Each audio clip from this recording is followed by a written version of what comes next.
A'udzubillahi minasyaitonir rajim. Bismillahirrahmanirrahim. Assalamualaikum warahmatullahi wabarakatuh. Waalaikumsalam warahmatullahi wabarakatuh. Ini juga mana suaranya? Ada suara. Saya kasih pantun dulu ya. Kita izin pantun dulu ya. Ini khusus untuk Bapak. Jangan pergi ke pasar membeli tomat. Tomat dibuat sambal terasi.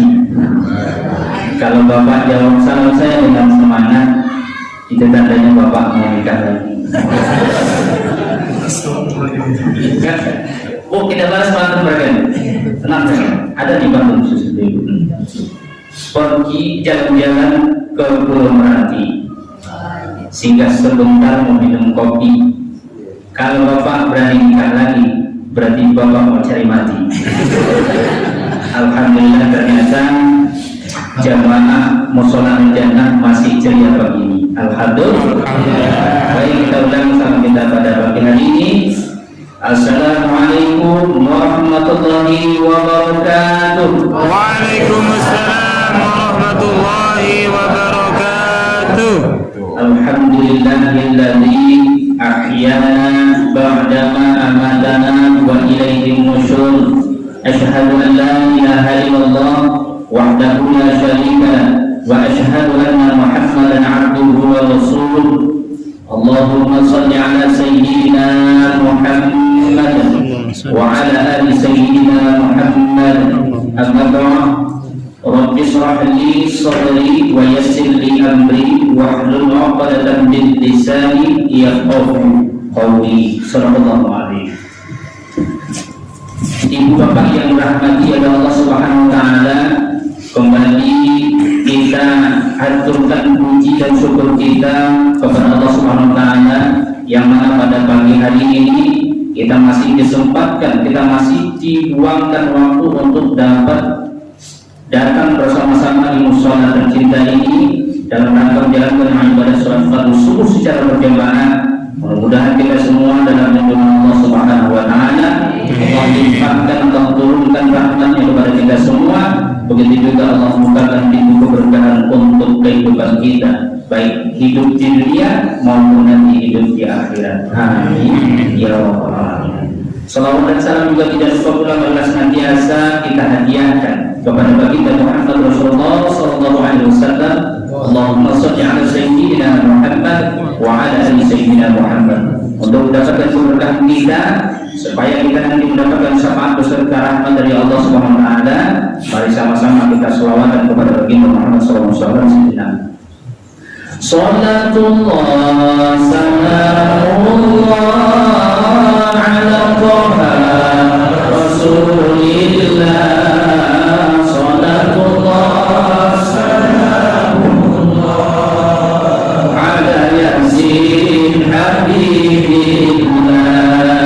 Salatullah salamullah ala Taha Rasulillah.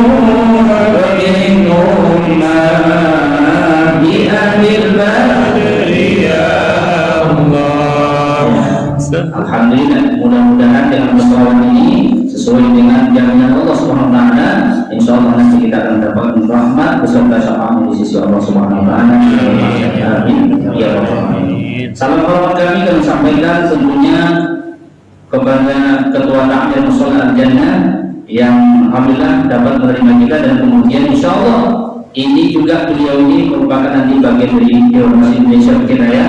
dan beliau siap untuk menjalankan perjuangan agama Allah ini, mulai dari minal masjid ila masjid, dari musola dari masjid ke masjid. Jadi ini salah satu tolak ukur kita Bapak Ibu, mesti harus kita mengajak, merangkul dan memberitahu kepada umat Islam yang dimana dia tinggal di lingkungan masjid dan musola, supaya dia bisa memperhatikan beribadah secara berjamaah di musola dan di masjid yang ada di lingkungannya. Karena itu sama-sama tentunya kita senantiasa meramaikan masjid dan musola, karena cara kita untuk bisa memakmurkan masjid itu dengan pola untuk meramaikan masjid dan musola yang ada. Kemudian yang terhormat Ketua Pimpinan Wilayah Dewan Masjid Indonesia Provinsi Riau yang tadi sudah menyampaikan sambutan, mungkin semua sudah kenal karena beliau bertanya juga di sini. Tapi tadi sempat mutar-mutar Bapak Ibu, diarahkannya ke Jalan Rahmat Sari, mungkin bisa pulang ke situ. Habis itu mutar lagi ke mana-mana. Tapi setelah udah deket-deket sini baru benar dia salonnya. Dulu gimana ceritanya Mbak yang ngomong ini? Kita udah mau buru-buruan, ketemu pula tadi di dekat Al-Ikhlas itu orang sepertinya tabrakan atau gimana, kita nggak bisa memastikan karena mengejar waktu juga tadi. Kalaupun itu orang Islam yang meninggal, kita doakan inna lillahi wa inna ilaihi raji'un, mudah-mudahan arwahnya diterima di sisi Allah Subhanahu wa taala. Tadi ada beberapa mobil juga yang hampir memperhatikan mayat tersebut ataupun orang tersebut. Kemudian yang terhormat Sekretaris Umum PDII Kota Pekanbaru di Pusat FNI yang selalu mendampingi PCDI Kiraya, alhamdulillah, mudah-mudahan beliau senantiasa dalam lindungan Allah SWT dan tetap sehat selalu, begitu juga dilancarkan rezekinya. Kemudian yang terhormat juga ini ada Al-Ustaz kita juga yang insyaallah juga bagian dari Dewan Masjid Indonesia Bukit Raya. Nanti target kita memang di 2024 kita sudah ada pengukuhan yang baru untuk struktur di Bukit Raya. Pak Amrin, mudah-mudahan beliau juga senantiasa tetap selalu semangat dan kemudian dalam keadaan sehat walafiat. Kemudian yang terhormat Bapak Ibu semuanya, ini ada juga Pak RW 11. Masih ingat sama saya Pak? Pak Al-Fanda. Ini Pak Al-Fanda ini yang ngurus masjid Ikhwanul Muslimin. Nah, saudaranya orang beriman, saudaranya orang yang muslim. Jadi kalau mau cari saudara orang muslim di sana masalah. Jadi kalau mau masuk surga di sini. Kemarin kita sudah ke taman surga Riyadhul Jannah. Hari ini kita sudah berada di surganya. Luar biasa ini Al-Jannah. Jadi surganya. Nah, rasanya pun kayak suasana di surga. Ini dinginnya luar biasa. Saya belum pakai jas kayak gini masih terasa. Ini kayak gimana gitu kan. Mudah-mudahan kita nanti juga di sana di sisi Allah SWT menikmati yang namanya surga beneran. Amin ya rabbal alamin. Ya, mudah-mudahan kita semua kita yakin bahwa Allah merahmati kita pada pagi hari ini. Karena orang yang menjaga waktu subuhnya dengan baik itu banyak fadilah dan keutamaan-keutamaan. Tentunya mungkin sering kita mendengar bahwa baginda Muhammad Rasulullah SAW ya katakan rakaat al-fajri khairun minad dunya wa ma fiha. Orang yang melakukan 2 rakaat sebelum subuh, sebelum fajar, dia akan mendapatkan kebahagiaan di dunia, bahkan melebihi daripada isinya. Nah, dia akan mendapatkan kebaikan, kebahagiaan hidup di dunia, bahkan jauh lebih baik daripada dunia beserta isinya. Maka dari itu kita mesti harus tetap semangat untuk datang ke masjid dan musola supaya kita mendapatkan kebahagiaan hidup di dunia. Ya, kenapa orang yang sudah mendapatkan kebahagiaan di dunia itu tak ada rasanya, kira-kira nggak ada perlu lagi yang harus kita dapatkan atau kita cari, betul nggak Bapak? Kalau kita sudah dibahagiakan oleh Allah SWT dalam kehidupan ini, apa yang harus kita kejar lagi? Begitu kan? Dan itu tidak ada alasan sedikit pun ketika kita punya alasan apapun itu tidak datang ke Masjidil Musola, tanggung sendirilah ya. Kecuali dia ada unsur syar'i, dia merangkak terus datang ke musola dan masjid yang ada di sekitarnya, itu tak dapat lagi merangkak pun dia tak bisa, nah itu boleh lah. Tapi kalau selagi dia pun bisa merangkak untuk datang ke masjid, maka datanglah ke masjid. Ada suatu kasus yang terjadi pada zamannya sahabat Rasulullah SAW, yaitu Abdullah bin Umi Maktum. Beliau itu kondisi hidupnya Bapak Ibu dalam keadaan tidak sempurna, dalam arti dia tidak bisa melihat, ya, tidak dapat melihat dunia ini. Apa beliau minta izin kepada Rasulullah? Ya Rasulullah, saya mohon izinlah tidak dapat lagi datang ke masjid.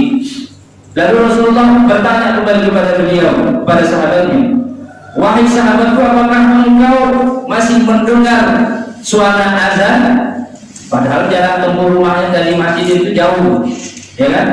Lalu sahabatnya menjawab, saya masih mendengar suara azan ya Rasulullah. Engkau tetap datang ke masjid.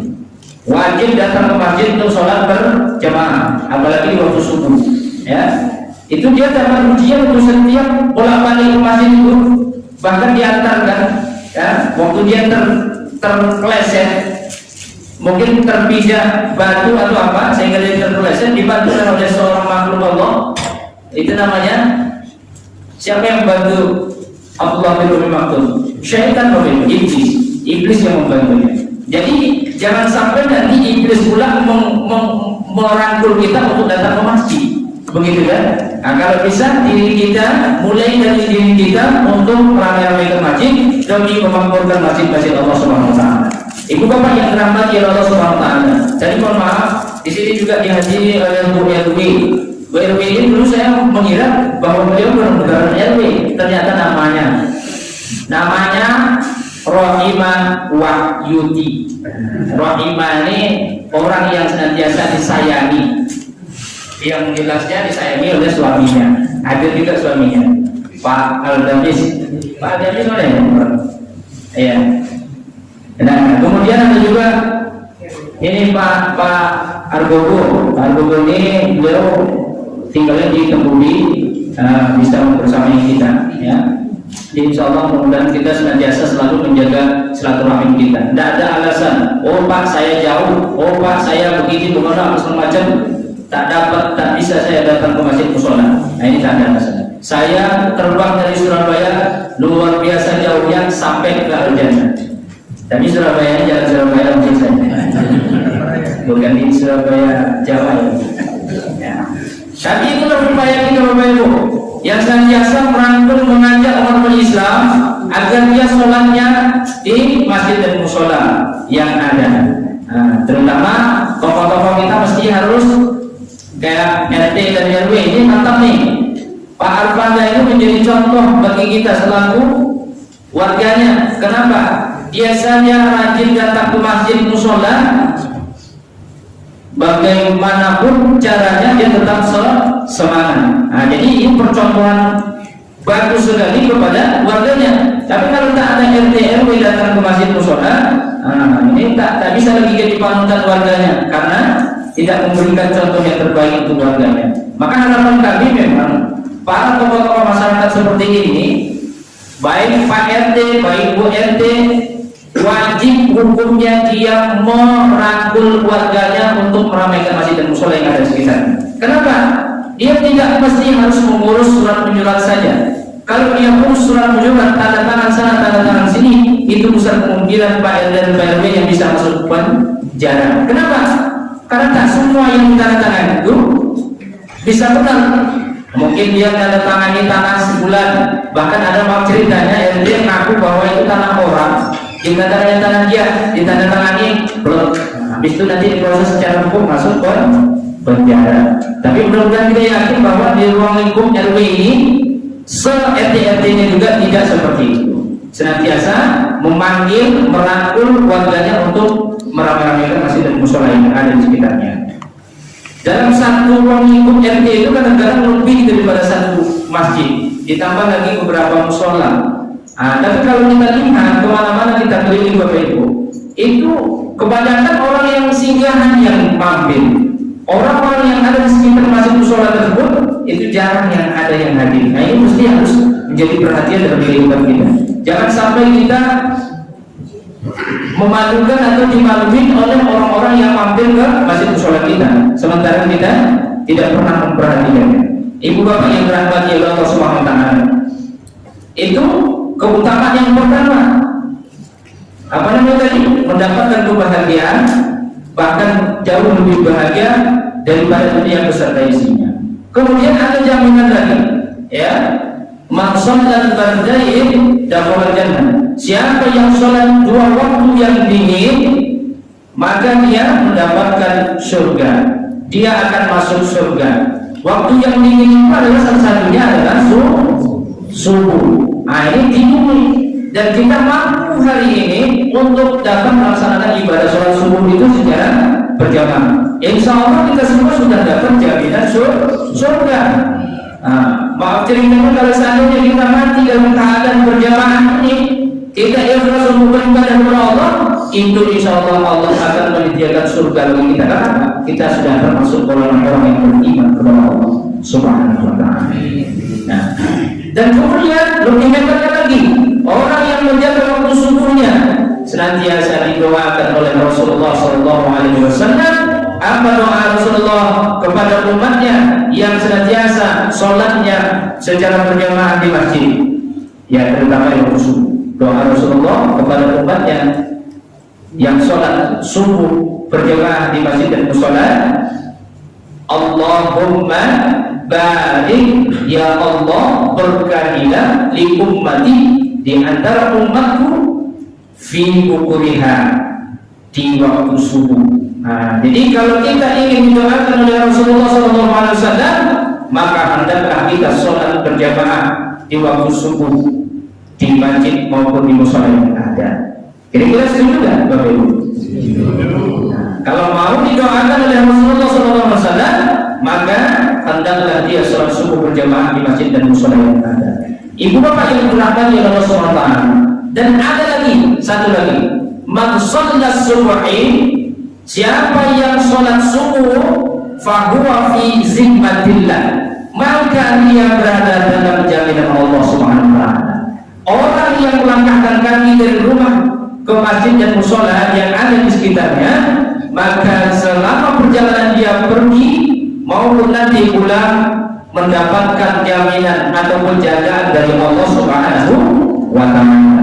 Ibu bapak yang dirahmati Allah Subhanahu wa taala, mengenai tentang pergerakan ataupun program-program kita dan Dewan Masjid Indonesia ini sebetulnya banyak banget. Nah, maka yang paling prioritas ini adalah selama ini kita gerakkan di waktu subuh ini. Kenapa? Ini merupakan salah satu pembeda di mana di antara orang yang beriman dan di mana di antara orang yang munafik. Jadi kalau ingin melihat orang yang munafik, lihatlah di waktu subuhnya. Makanya nanti sekarang sudah beberapa hari lagi, nah ini ada bangga kita pengurus masih ada ikhlas ya. Siapa yang memanggil Pak? Wajahnya masih ingat. Pak Zul ya. Tadi kan lewat situ agak muter-muter juga kan. Kemana ada jamaahnya datang ke sana kita tanya, Pak gimana musola gimana? Oh sana. Terus lagi terus. Nah, jadi ternyata sampai juga ke sini. Sebelum itu kami ada pengajian kemarin di Pasir Putih. Itu mencari rumah orang yang kita tuju itu. Dia tunjukkan di salon itu Syiratul Jannah, namanya Syiratul Jannah. Ini ada apa ya kok jalan-jalan dalam 2-3 hari ini saya berjalan begitu. Untuk menjalankan dakwah ini senantiasa selalu Allah arahkan ke jannah. Sudah 3 titik yang kita jalani hari ini juga termasuk al-jannah. Nah, surganya inilah dia. Nah, kemarin kita sudah ke taman surganya, luar biasa. Megah, mewah, barokah lagi. Datang para beberapa tokoh-tokoh ulama atau tokoh agama Gitu kan? Nah, inilah surganya. Ya, kalau mau masuk surga dunia, rajin-rajinlah datang ke sini. Ya, khususnya ruang lingkup RT RW yang ada di sekitar sini. Rajin-rajinlah datang ke Al-Jannah untuk ramai-ramai Al-Jannah. Nggak apa-apa sekecil ini, tapi yang lebih menguntungkan itu adalah bukan malah fisiknya, tapi orangnya. Nah, jadi sama-sama hendaknya kita menjaga kebaikan-kebaikan ini untuk beribadah kepada Allah secara berjamaah di hadapan Allah Subhanahu wa taala. Jadi di Siratul Jannah itu kita sudah cari kemana-mana, tahu-tahunya pas paling penghujung jalan terus ada jurang. Ya Allah, apakah ini kami tujuan benar-benar ke jannah gitu kan? Ternyata salah jalan. Jadi Google Map itu sekarang ini udah agak lain gitu arahnya. Padahal udah benar dari pengurus masjidnya, katanya udah tempat itu start katanya. Loh, kok malah ke jurang kami? Malah ke jurang lagi arahnya.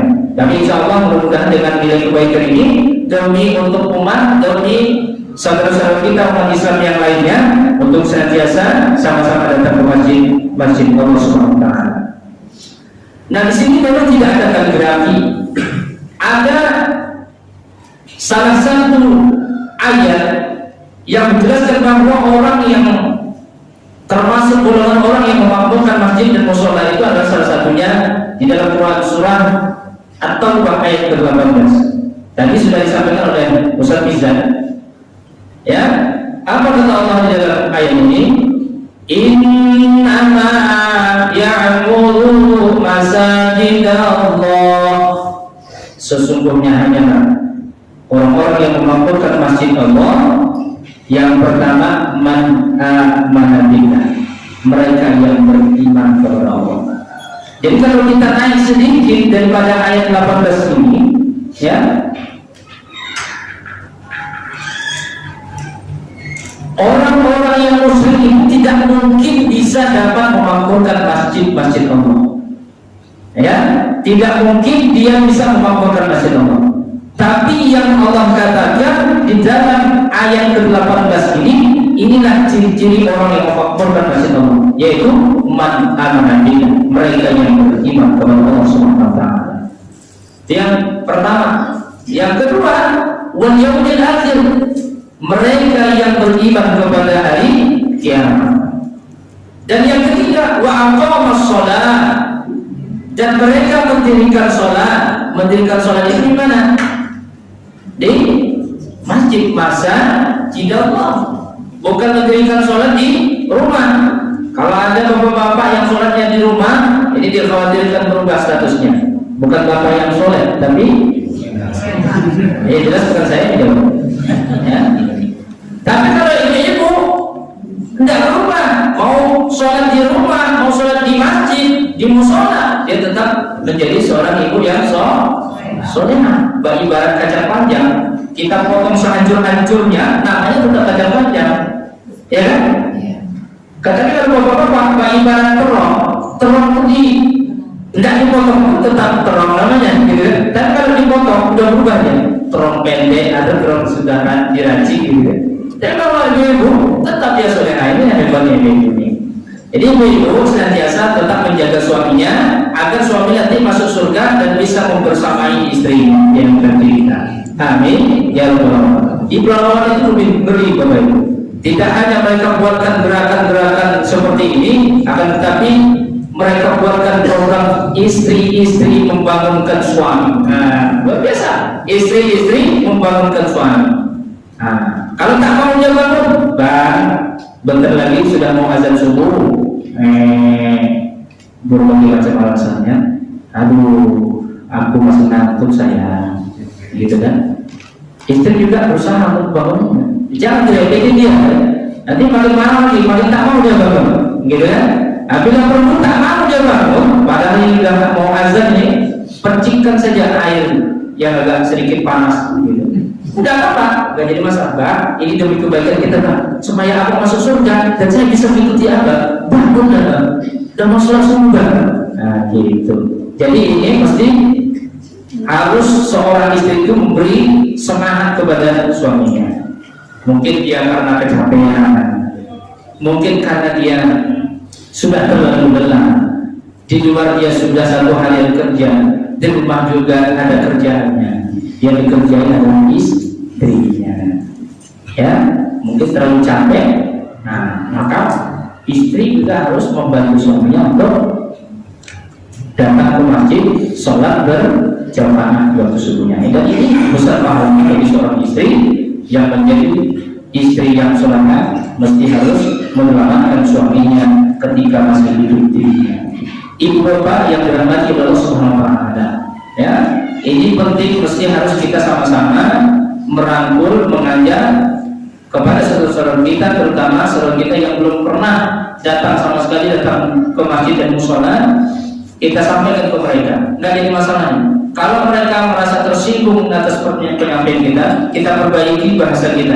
Harus bagaimana kita mengajak mereka supaya mereka juga sama-sama mau datang ke masjid dan musola yang ada di sekitar kita. Jadi kita mesti menyampaikan secara baik-baik. Dan kalau ada tantangan-tantangan hal yang seperti itu, mesti kita harus bersabar. Kalau tak sanggup kita bersabar, maka sabiru wa qaditu, maka buatlah kesabaran kita. Tetap kita berbuat baik, terutama kepada tetangga-tetangga yang dekat kita. Ya, paling tidak 40 rumah dari jarak rumah kita mesti harus kita perhatikan. Nah, yang paling penting itu adalah generasi-generasi kita. Di sini, alhamdulillah ada 2 orang generasi kita yang perempuan. Ada satu lagi, ini luar biasa. Ya, anak-anak yang seperti ini insya Allah akan menjadi tumbuh jauh lebih baik ketimbang anak-anak yang tidak pernah dirangkul ke masjid dan musola. Jadi ini upaya orang tua yang memang luar biasa. Anak itu jangan sampai kita merasa tidak tega ketika umurnya sudah ada perintah. Ya, kata Rasulullah, perintahkanlah anak kalian untuk melakukan sholat ketika dia sudah berumur 7 tahun. Apabila usianya sudah mencapai 10 tahun dan dia tidak mau melakukan sholat, maka pukullah dia. Tapi pukulnya jangan pula pakai besi bangunan yang sebesar ini, jangan. Maksudnya pukullah dia dengan cara hati yang lemah lembut, ya, supaya dia ikut juga sholat berjamaah di masjid dan musola yang ada. Jadi Bapak Ibu yang dirahmati Allah SWT, tujuan dan maksud kami selaku Dewan Masjid Indonesia ini adalah salah satunya memotivasi saudara-saudara kita yang senantiasa tetap sholat berjamaah di masjid dan musola yang ada di sekitar kita.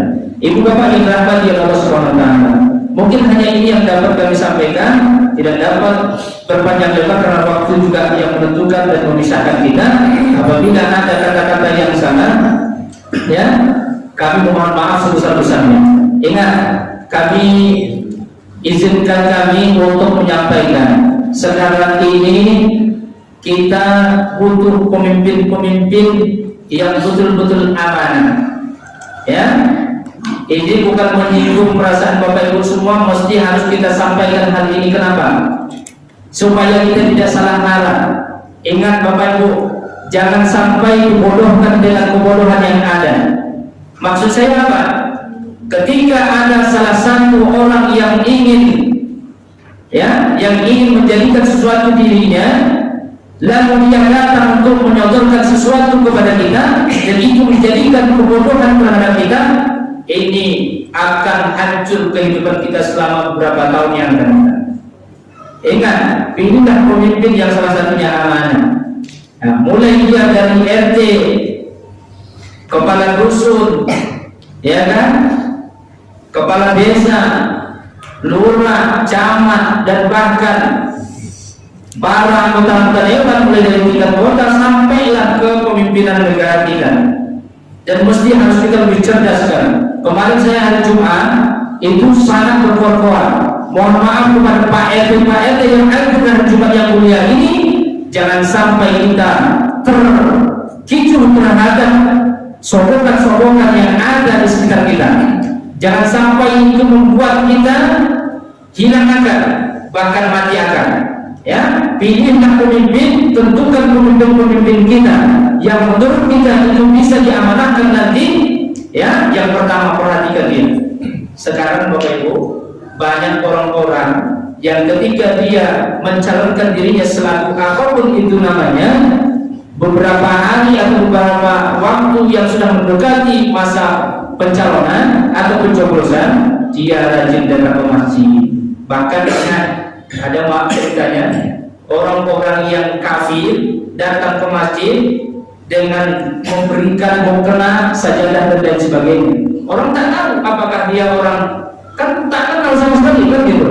Nah, tapi syukurnya kita mengenali orang-orang yang ada di sekitar kita dan dia ingin mencalonkan dirinya sebagai apa yang nanti akan diamanahkan, itulah mesti harus kita perhatikan. Ingat, perhatikan yang pertama adalah rajin gak dia datang ke masjid.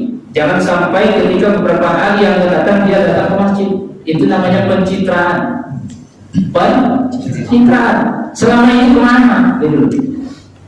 Jadikan diri ini sebagai contoh yang terbaik kepada orang-orang yang ada di sekitarnya.